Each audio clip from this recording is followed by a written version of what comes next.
రోజులు గడిచాయి, సంవత్సరాలు మారాయి. చిన్నపిల్లలుగా ఉన్న రవి, హైమ ఇప్పుడు పెద్దవాళ్ళయ్యారు. ఇద్దరూ ఇప్పుడు 10వ తరగతి చదువుతున్నారు. ఈరోజు వారి జీవితంలో ఒక ముఖ్యమైన రోజు. 10వ తరగతి ఫలితాలు వచ్చే రోజు.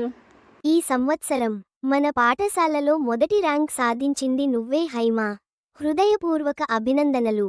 నువ్వు మా పాఠశాల గర్వం. నిజంగా మేమంతా చాలా గర్వపడుతున్నాం. హైమా, నిజంగానే నువ్వే ఫస్ట్ వచ్చావా? వావ్!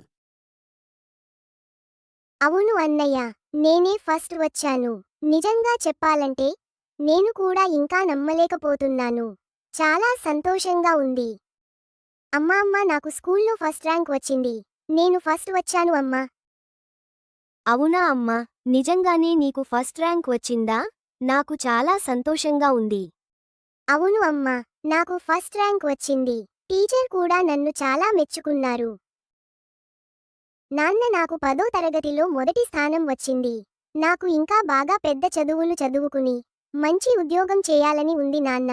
హైమా, మన పరిస్థితి అంత బాగోలేదు. రవి కాలేజీలో చేరాలి. ముందుగా అతని చదువు చూడాలి. అంటే నేను ఇక చదవలేనా నాన్న? నా చదువు ఇక్కడే ఆగిపోతుందా?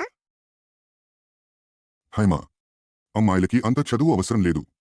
కొన్ని రోజుల్లోనే నీకు పెళ్లి చేసేయాలి అంతే. హైమ తన జీవితంలో ఒక గొప్ప విజయాన్ని సాధించింది. కానీ అదే రోజు ఆమె కలలు కూడా నిశ్శబ్దంగా ఆగిపోయాయి. అమ్మా, నేను కాలేజీకి వెళ్తున్నాను. బాయ్ రా, బాగా చదువుకో, జాగ్రత్తగా వెళ్ళు. హైమా, బాధపడకు. చదవలేకపోయానని మనసులో పెట్టుకోకు. నేను నీకు టైలరింగ్ నేర్పిస్తాను. నువ్వు బాగా నేర్చుకుని నిలబడాలి. నేను కూడా కాలేజీకి వెళ్ళాలి, పెద్ద చదువులు చదవాలి అనుకున్నాను. కానీ నా కలలు ఇలా ఇంత త్వరగా ముగిసిపోతాయని అసలు అనుకోలేదు. ఒక అమ్మాయి కలలు నిజంగా ఇంత సులభంగా ఆగిపోతాయా? లేదా హైమా జీవితంలో ఇంకో కొత్త అవకాశం రాబోతుందా?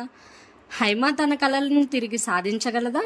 అది తెలుసుకోవాలంటే తరువాతి భాగాన్ని తప్పకుండా చూడండి కార్టూన్ కథలు ఛానల్లో.